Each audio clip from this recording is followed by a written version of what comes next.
Welcome, everyone, to another episode of Revolution Recap. We have kind of a different type of episode for you today because the big news of the week, at least in terms of our world and the media landscape, is that the Bent Musket is now the Blazing Musket, and they have revealed that they have a new website available on Substack.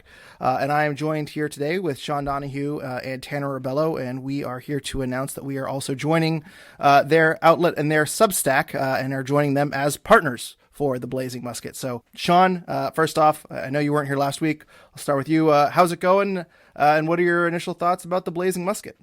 Yeah, it's going well, and excited to be. We've always been good friends with the guys at the Bent Musket, so I'm excited to take the partnership further with the Blazing Musket, and I'm sure we'll continue to have several of their contributors, including Sam and Seth, to be regular guests on the podcast as we have over the years. So it makes a lot of sense for everyone involved, I think, to continue that partnership, strengthen that partnership, and I'm sure Tanner will have more to add, but I think it's very exciting that the Blazing Musket has added kind of Tanner to their roster of writers. It's going to be kind of your go-to place for independent Revs media with what they've done now. And I'll bring in Tanner too, because Sean, I think for the most part, our podcast, ours and Tanner's podcast is going to be mostly the same. But Tanner, you had the Trifecta network, and essentially you guys are merging into one website, and you are including your analysis and your weekly notebooks over to the Blazing Musket. So just wanted to get your take on the merger, I'll call it. Also, what you hope to bring to the Blazing Musket and what people can expect from you.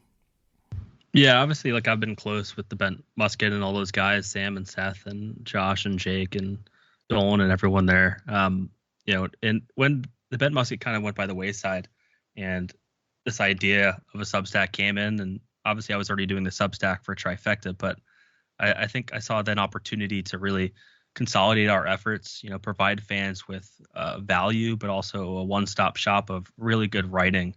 And, I really think that it's going to be the best site for New England soccer, period, on the internet. Yesterday, day one, there was 5 posts on the site. Today, there was 2 posts on the site, so there's a lot of content being churned out. Definitely appreciate everyone that subscribed, and I encourage anyone that's not subscribed to subscribe, because I think this effort and this project is going to be really incredible. Yeah, and I think that's well said. And Tanner, your first notebook is already available, and we're not going to do a deep dive on it right now, but for any of our listeners that want to get caught up on Rev's EMLS drama, Tanner's notebook has you covered, so you got to go check that out right now at www.theblazingmusket.com. You can subscribe under a free or paid subscription. Please go support our efforts to kind of keep independent media alive. And, I wanted this episode to kind of be on the backs of last week's episode, which, by the way, I'm really happy we got a lot of support and a lot of really positive comments. I think it really, I heard from some people that said they didn't realize the situation was so bad. And one person pointed out to me that, Sean, we were contributors for New England Soccer Today, and that closed in 2018. Pro Soccer USA closed down in 2020. Bay State Soccer Sentinel stopped covering the team in 2021. And then right before the 2023 season, the Bent Musket had Vox pull out of their funding. So we had 4 websites covering the team that has ceased to exist in the last 5 years, which is a really terrifying rate. And there isn't much going around. So I think all of us kind of felt this was a time to kind of reimagine media and kind of independent media and realize that all of our efforts are better pulled together. And Tanner, as you mentioned, as part of a merger, your Substack on Trifecta Network is going away. We will be no longer having a Patreon supporting our podcast. It's still up. I guess you could subscribe to it if you wanted to for a month or two before we delete it, and it is gone forever. But we are asking everyone, if you would like to support our podcast, you can do that by subscribing to the Blazing Musket Substack, which is essentially going to be working with us and will be supporting us going forward. So essentially you can support all of us together under one Substack instead of subscribing to multiple Substacks altogether. Sean, did you have any further thoughts? I know you weren't on the podcast last week. Did you have any thoughts about last week's episode or anything you wanted to add? I know you've been in Revs media much longer than Tanner and I.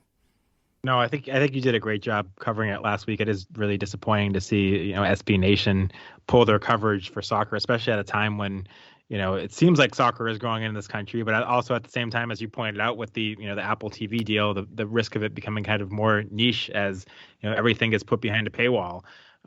It's more important than ever, I think, that the guys at the Blazing Musket continue to do what they do to cover the team, because there's not enough coverage of the team out there. So I'm glad that they didn't let SB Nation pulling the plug be the end of what they were doing. As I think you mentioned all those websites, including New England Soccer Today, that have shut down over the past several seasons. There's just not enough coverage of the Revs, and the Blazing Musket is the place to go to at this point for Revolution coverage, and they certainly can't afford to lose that.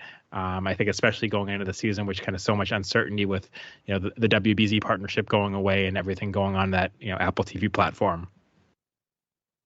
Yeah, absolutely. And one more thing, too, I want to point out is that the Blazing Musket is going to be doing more than just the Revolution. Tanner, I know that you are going to be focusing on Rhode Island FC coverage next year when they kick off. I think there are a lot of hopes that they can expand and do more stuff. I know Sam Minton wants to do a lot of Vermont Green stuff. And I've heard from some people, too, some people kind of reaching out and how they can get involved. And, if you are a young high school or college student and you have journalistic aspirations, Tanner and I kind of talked about, there used to be kind of a pipeline and a pathway for people to get involved with Revs coverage, and it kind of led on to bigger and better things. Some people have kind of reached out and kind of asked about it. And Revs coverage for 2023, there's only so many credentials the Blazing Musket can have for a given season. But if you want to help out with the Blazing Musket, I think they're looking for Hartford. If you want to do Hartford Athletic, if you want to do Rhode Island FC next year, if you wanted to cover Vermont or another local team, maybe Boston City FC, maybe do kind of local soccer coverage like that. In theory, Boston might be getting a WSL team in the near future. I think they're open to kind of everything. So you can reach out, and as I say, it might be tough to do Revs coverage for this year, but going forward, I think they're hoping that this is just the beginning and they can kind of expand to cover soccer throughout the region, which Sean, we did kind of with New England Soccer Today. I covered the Rochester Rhinos when they were affiliates with the Revolution. I did Boston City FC, and that's kind of an interesting experience because you get to interact with the coaches and the front office a little bit more, and you have more chances to interview players, and I think it certainly helped me for when we moved on to the podcast. So sorry, that's a bit long-winded. I don't want to take up too much more time. Tanner, did you have any final thoughts here?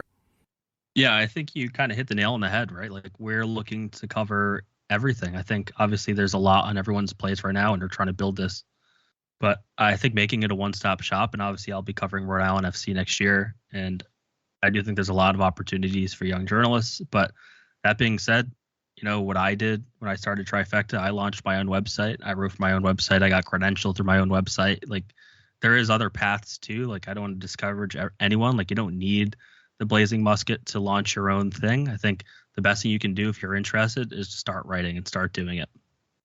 And with that in mind too, if you want to talk about the Revs, if you want to write about the Revs, if you want to start a podcast on the Revs, feel free to reach out. We'll help you out. We'll guide you in the right path. There's a lot of websites that, they don't have solid Rev coverage now, but if you're interested in writing and need advice, I think all of us, don't mind giving advice and helping out people and young aspiring writers where we can. So one more thing too, the bad thing about kind of ad-libbing that conversation, that was all kind of spur of the moment and off the top of our head. And I know it went on too long, and I know some people probably want us to move on already, but I want to just give a shout out to a couple of people and Twitter accounts that I think kind of are, in the media realm and are good follows. And I know if you've listened to this podcast forever, you've probably heard these names before, but I didn't mention them last week, and I hate excluding people, and I probably am missing someone here too. But I just wanted to give a shout out to Revolution Central, Andy from Revs Nation, who has a very, very good article today about season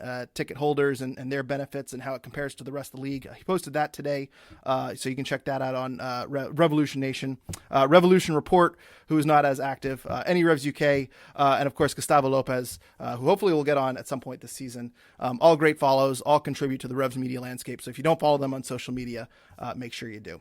I think that's it. I think that's all we need to talk about for media coverage. I'm sorry if that's long-winded. I'm sorry if that's a boring topic for you, but I'm tired of eulogizing websites and I don't know. I'm really excited about the Blazing Musket, and I'm really glad we've kind of reset going forward. So let's talk about the Revs. And no Revolution games, but we got some international debuts. DeJuan Jones, Dylan Borrero, Djordje Petrovic.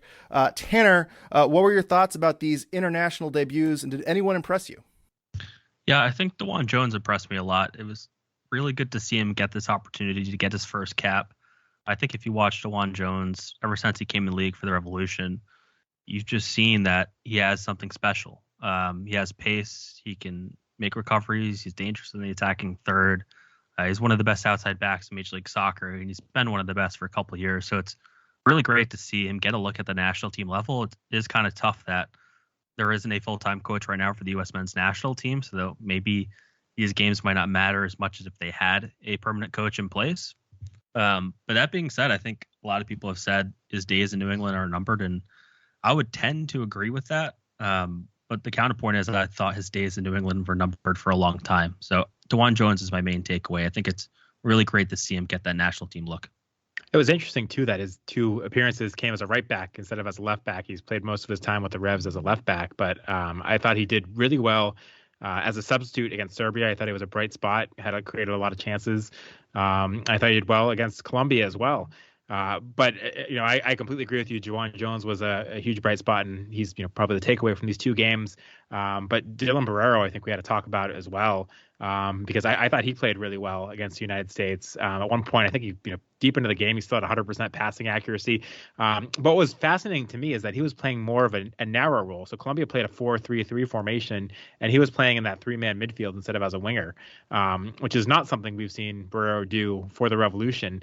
And to me, I found that fascinating because, when I'm thinking about formations for the Revs this year, I was really thinking to get the most out of Borrero, we were probably going to see them play with wingers. But on the flip side, I've struggled to figure out what they're going to do with Gustavo Bo if they do that. And now that I saw Borrero play this way, the construction of the Revolution roster strikes me a little bit different. And that maybe we do see the diamond again, that I wasn't necessarily a big fan of the way the Revolution played with it last year. But I think the way Borrero played for Colombia, that would actually potentially work really, really well in a diamond formation as kind of one of the 2 guys in front of Matt Polster. And I think Blessing potentially could work really, really well in the diamond formation, where you have Matt Polster as kind of your defensive midfield anchor, Blessing and Borrero as kind of the 2-way players, and Carles Gil as your number 10, and then obviously up top, Bo and Veroni. So that was kind of one of the things that I was thinking. I know Seth was thinking as well. We were both tweeting about it as we were watching that game, that the way Borrero was playing and how narrow he was playing and how effective he was in that role, that maybe we do see that diamond again this year, and maybe the Revs roster construction suddenly does look more like it might be built for that diamond, given how Borrero played. Because my concern has always been that Borrero looks so good on the wing, you don't want to kind of waste his talent by forcing him to play in kind of that diamond, which I think to a certain extent, when Buchanan was playing in that diamond, he made it work, but it wasn't really a comfortable fit for him. But if Borrero can play like he played for Colombia, all of a sudden, he's also very effective there, and it looks a lot more comfortable than I'd say Buchanan did in that role. So that was kind of my Revs take from that Colombia-U.S. match, is just the way Borrero played and how effective he was in more of a central or more of a narrow role. Might translate to a different formation for the Revs this year, or not a different formation, but for them actually using a 4-4-2 diamond with him playing more narrow than as a winger. And I think that's something to look for, and I'm sure they'll at least try it out in preseason. I think that was pretty well said, Sean, in terms of Borrero. And Tanner, I agree with everything you said about DeJuan Jones. I want to focus on DeJuan Jones a little bit, though, and I'll ask Sean, and then Tanner, you can answer after Sean. Do we think DeJuan Jones has a chance at staying on that national team level? Because I think a lot of people outside of New England were very surprised at what they saw and said, why didn't we bring this guy? Why did we bring Shaq Moore, but not DeJuan Jones? And I think that's a legitimate question. I mean, to me, a lot of people call this Camp Cupcake. A lot of people think that this is not a very serious camp, especially with the head coach carousel and Anthony Hudson being the lame duck United States men's national team manager right now. It might not do him any good, but I thought it was impressive enough that he should really get a serious look, and it's kind of embarrassing that it took this long to get a cap. So, Sean, then Tanner, what are your thoughts about his long-term prospects with the national team? I mean, I think his long-term prospects with the national team are heightened by him being at a left back. So I think to that extent, it was unfortunate that the way this camp played out and the roster construction led to him playing right back. Because you look at the U.S. roster right now, and there's 2 very young right backs that he is not going to overtake. Serginho Dest, 22 years old. He's the starter for the U.S. national team at right back. Joe Scally, 20 years old, starting in the Bundesliga at right back, playing really, really well. Barring injuries to both of those guys, I think the opportunity to play right back on the U.S. is going to be very limited. And I think at left back, you got Anthony Robinson, who obviously played well at the World Cup, playing in the Premier League, as the shoe-in kind of starter at left back. But the depth behind him, I think, is a lot more attainable for DeJuan Jones. And I do think realistically, if DeJuan Jones keeps playing well, there's a shot for him to kind of break in and be that second choice left back. But I do think it's actually kind of unfortunate that his minutes ended up being a right back in this camp, because I think the opening for a left back on the national team is a lot better. With all that said, though, I do think that if he really wants to continue to be a big part of the U.S. national team, he probably does need to move to Europe in the pretty near term. Yeah, I think you hit the nail on the head there. I think for him to take that next step, it's really going to be challenging himself. I think he's proven in Major League Soccer he's one of the best left backs, but I think he needs to go to Europe and play in a top flight league and get that experience, because if you look at a lot of the players he's going to be playing with, they're going to be a lot of European-based soccer players. So I think there's something to it in getting that experience. And I do think the January camp generally is a camp you get to look at a player, but some players can impress and they can work their way into the team. The biggest question is just who's the head coach, right? And what's their plan? What's their strategy? And how do you think about building this team to 2026? Because I think that has to be the focus right now if you're trying to find the next head coach. And if you're that head coach, you want to have a roster that's going to be with you in 2026 or theoretically be with you. So I think the fact that DeJuan Jones is 25 years old, I know it's crazy to say, but it may age him out versus maybe a younger player that might be a better fit. All very good points, too. And it's curious to see what happens with DeJuan Jones this season. I know there are reports of European interest and multiple teams from multiple leagues throughout Europe inquiring on DeJuan Jones. So who knows what jersey DeJuan Jones is going to be in at the end of this year. And who knows what jersey you're going to be in when you order a mystery kit from Golasso Kits, our sponsor. Their mission is to bring unique vintage jerseys to your home with a catalog of jerseys, jackets, scarves, and more from clubs and national teams from over 80 countries in the world. They have merch from the United States men's national team, the Revs, local, regional, international, whatever you want, they have it. They had a Providence City jersey on their site last week. We talked about it in our last podcast. If you slept on it, it is gone now, but there's going to be something that you want. And if you don't know what you want, you can use their mystery kit package to put in the size and the style of jersey that you like, and they will send you the kit of your dream that you didn't even know you wanted. So go to GolassoKits.com right now for their full selection, and make sure you follow them at Golasso Kits on Twitter and Golasso Kits on Instagram for updates on their new inventory. And when you find something you like, use promo code REVSRECAP to save 15% off your order. That is promo code REVSRECAP to save 15% off your order. Links and code are in the show notes.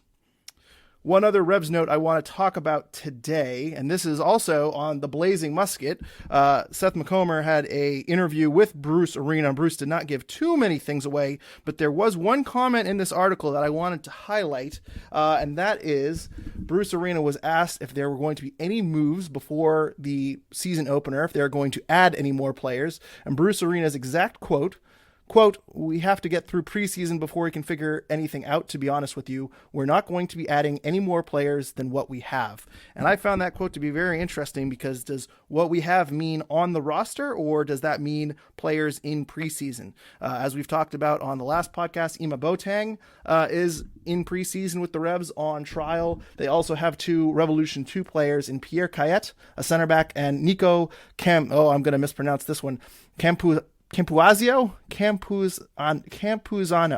I'm going to call him Nico. Pierre Cayet and Nico, a goalkeeper, two Revolution 2 players, are also in camp. Tanner, do you think Ima, Pierre, or Nico is going to be added before the beginning of the season? The way I kind of read Bruce's comments was meaning more of who's in camp now versus maybe who's on the roster. But I'd be incredibly shocked if they made a move other than maybe like I'm a Boateng. This is the time where you're pretty much fairly locked, right? You're trying to build towards the opener, and then at that point you assess until the summer window. So when I read Bruce's comments, like I said, I think it was more about bringing external players in and less about who's in camp right now. Yeah, I also interpreted him that way. And I don't love the comment because I do think there are some holes in this Revolution roster right now. Like who is your backup right back? You got a ton of center backs potentially on the roster and in camp, but who is your backup right back? Is your backup right back? You move DeJuan Jones to right back and then put Ryan Spalding left back because I not a fan of that. Or your backup right back that Andrew Farrell, who's now in his 30s, all of a sudden goes back to playing right back, because I also don't think that's a great idea. So I think that's a hole that the Revs need to address. I think right now you don't have a great defensive midfield option behind Matt Polster with Maciel out long-term injured. That's something I would have liked to have seen them address. And then I guess if this is what the roster is going to look like, I even more so think that they might go with that 4-4-2 diamond, because they are pretty thin on wingers, with Nacho and Borrero are really kind of the only natural wingers on the roster. I mean, we've seen they got Esmir, Buck who can play there, Rivera who can play there, but really there's not a lot of depth on the wings if they're going to play with wingers this year. So I do think there's still some holes in this roster, with right back probably being the most glaring and defensive midfield depth probably being the second most glaring. So I think from that standpoint, to me, unless there's somebody in camp I'm not aware of, it doesn't look like much help is coming there, and I think that's a mistake. I should note too, unsigned draft picks Victor Souza and Andreas Uland are also in camp with the Revolution, so maybe they are possibilities to be signed. Both center backs, though. Both center backs. I don't think they'd add anything at this stage, especially after the move for Dave Romney. So I don't know. I agree with your comments there, Sean. I feel like there are a couple more holes, and it also seems like MLS free agency was very slow this year. There are still a lot of players that are available. Sean Johnson just signed last week. I believe Bill Hamid is still available. I think Ola Kamara is still available. There are a lot of players around. Jalil Anababa is still available. The list of free agents at the beginning of this offseason and the players that are currently available now that camp has started aren't too far off. So free agency in Major League Soccer has been a very, very strange this year, and I think if I was the Revolution, I'd still be shopping a little bit. So yeah, I think Ben Ravino still on the roster. He could play right back as well, but yeah, they're really, really thin, especially if they're contemplating a transfer of DeJuan Jones at any point this year. That's a very good point. I think outside back is a real cause for concern, and I know we talked about Bulma's versatility. I don't know if they maybe think they view him as a outside back at some point, but I don't know. There's a lot of pieces on this team, and I'm not really sure. This is really the first year since we've been doing this podcast where I could see a wide range of formations and lineups going into preseason. Normally, I think they have the starting 11 nailed down, and a lot of people know what to expect. This year is going to be a little bit different. So, one more piece of news here: Apple TV has named more commentators, more names on that list. Former Revolution recap guest Brian Dunseth. Not on that list, Brad Feldman or Charlie Davies. Sean, any reaction to these additional names being revealed for Apple TV? And are you surprised or not surprised that Brad and Charlie didn't make the list? Yeah, I mean, there's some good names certainly that were added. Adrian Healy, who used to do Revs games way back in the day and is a fantastic commentator, added on play-by-play. Excited by that. Excited by Brian Dunseth. I think he does a fantastic job as an analyst. But I'm surprised. I thought we'd see at least one of Brad or Charlie on this list by now. And I think someone was doing the math, and based on what they originally said, there's only kind of room for one more English language commentary pair to come on there. So it seems like the chances of them being added at this point are pretty low. So it's disappointing that the voices of the Revolution, Brad has been doing it pretty much forever. And Charlie haven't been a part of this. And, there hasn't been any announcement about radio yet. I don't know if that's coming soon, but there hasn't been any announcement there yet. And I hopefully if Brad and Charlie aren't picked up by Apple TV, that, they stick around and do the radio broadcast. But I was a little bit surprised that, at least one of them wasn't added. But at the same time, happy to see Brian Dunseth, happy to see Adrian Healy, and, a lot of other big names on this list. That's exciting to see. It's a very good list that MLS has put together for the most part, and I'm glad to see a lot of really big names on there that were key gets for them, while at the same time being surprised. One other name I wanted to mention too is Glenn Davis down in Houston, who's been covering MLS forever and I think does a really good job. Said that he's not going to be picked up by Apple TV, not going to be part of Apple TV, and that was another one that surprised me as well. So very interesting.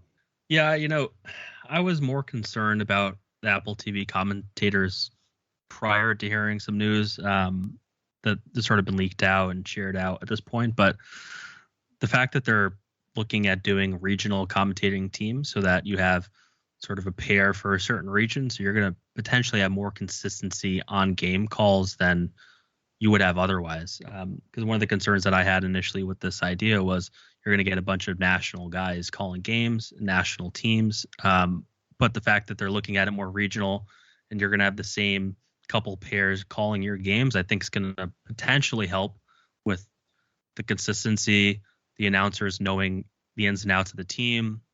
And then also the fact that they're going to have the ability to sync up to the radio feed in the app. I'm a little skeptical on the execution of this in terms of you hear something on the radio. Obviously, you're going to be more descriptive. You're going to call things out. And on TV, you're going to be seeing replays. So I'm a little concerned about the execution of that radio sync up. But I think the league has done some things nice to address some of those national broadcast concerns and try to implement some locality into it. I do think it is incredibly sad if Brad Feldman's not a part in some way of the Revolution broadcast team for this year, just given the fact that he's been doing it forever. And he's been a voice that many Revolution fans have come to know over the years. Yeah, I think that is a downside, is that a lot of local voices are not going to be able to continue on. And I'm very surprised about Charlie Davies. I thought he was for sure a shoo-in for Apple TV. I wonder if, I know there is a travel component too, so maybe it might not fit the lifestyle that Charlie wants or some of these commentators want. But I think it's a shame that Brad and Charlie are both being left off too. And one more name too, Sean, you mentioned a handful of names that should have gotten the call and didn't. I know former commentator for the Columbus Crew, Jordan Angeli, who also did the MLS Assist podcast with Joseph Lowry a few years ago. I've always enjoyed her analysis, and she was on the call for the Columbus Crew Revolution game in Columbus this past year. I thought she did a great job commentating. I believe she landed with the Colorado Rapids. I think I saw that today. But I thought that was also another slam dunk, easy hire for Apple TV, and they kind of botched that one too. So mixed emotions to this Apple TV. I think everyone here is holding their breaths on how this launch goes and what this means for the league long term, but it'll be interesting to see how it plays out. But and just quickly, Tanner, you make a good point when you bring up that there's going to be more regional focus of some of these guys to get to know the teams better, which is great. But you look at who's on this list, and again, there's a lot of really good names on there. I think they've done a great job of picking them out, but there aren't a lot of guys with ties to the Revs. There's Taylor Twellman, obviously, but I feel like he's going to be reserved for kind of the bigger matches with his name. And I feel like if they're going to regionalize somebody, whoever you get for New England is probably not going to be someone that has covered the Revs for many years or has been. So I mean, they'll learn, and it'll be good as the season goes on. But I think that's kind of a disappointing part when you kind of look at all these broadcast pairings. There's guys from a lot of different teams, but outside of Twellman and of course Adrian Healy, who was here years ago, there's not much in the way of guys that really know the Revs for many years. And I do think that Twellman's probably going to be put on the big broadcast rather than kind of regionalized towards the Revs. Well, good points, Sean. And that just about wraps us up. This is a short podcast today. No listener questions today. We kind of want to just get some quick hitters out, and we want to talk about the Blazing Musket a little bit. Tanner, any final thoughts before we wrap up here today?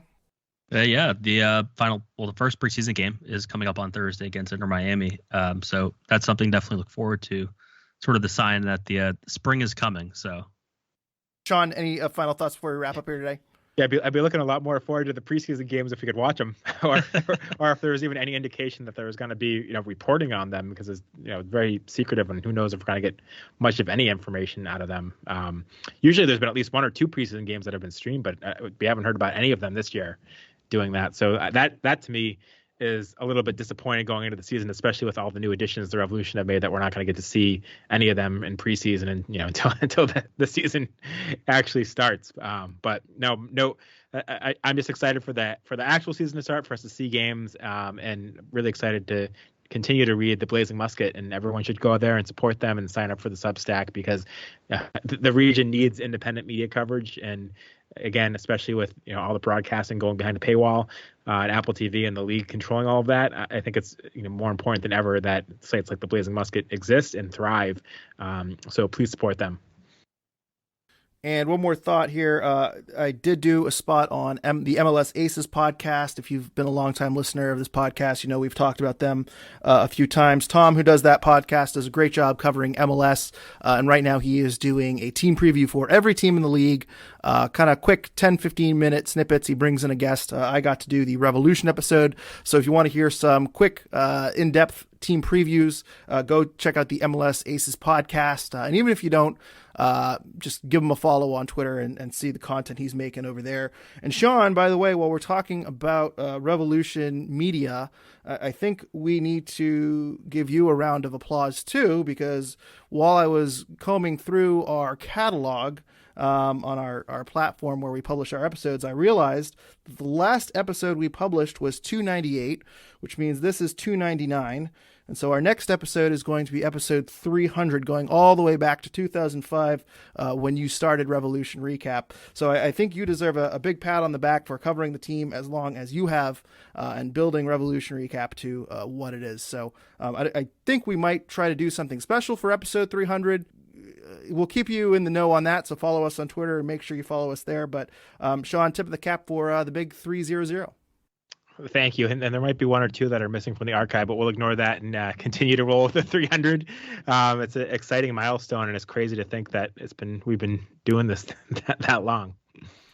Thank you, everyone, for listening. Follow us on Twitter at Revolution Recap, and make sure you are following our Revolution Instagram and Facebook pages. Be sure to follow the Blazing Musket on Twitter at The Blazing Musket, and follow their work online at www.theblazingmusket.com. And please, please, please subscribe. And also be sure to follow our friends at The Rebellion on Twitter, and go to anyrebellion.org to learn more about them. And also be sure to check out our sponsor Galasso Kits and use promo code RevsRecap for 15% off your order on anything in their inventory. And as we talked about last week, make sure you are subscribed on iTunes or wherever you're listening. And if you could rate and review us 5 stars wherever you are listening, we greatly appreciate it. A lot of people really went to bat for us and left us some reviews, and were very kind. And I know an episode like last week is probably going to get that response, but it meant a lot. And I just want to say thank you for everyone who does listen to us and does appreciate this show. Yeah, that's it. Looking forward to the 2023 season. We'll be back soon with episode 300. Make sure you're following us on Twitter at Revolution Recap, and we'll have more details for you soon. Until then, thank you everyone for listening, and go Revs.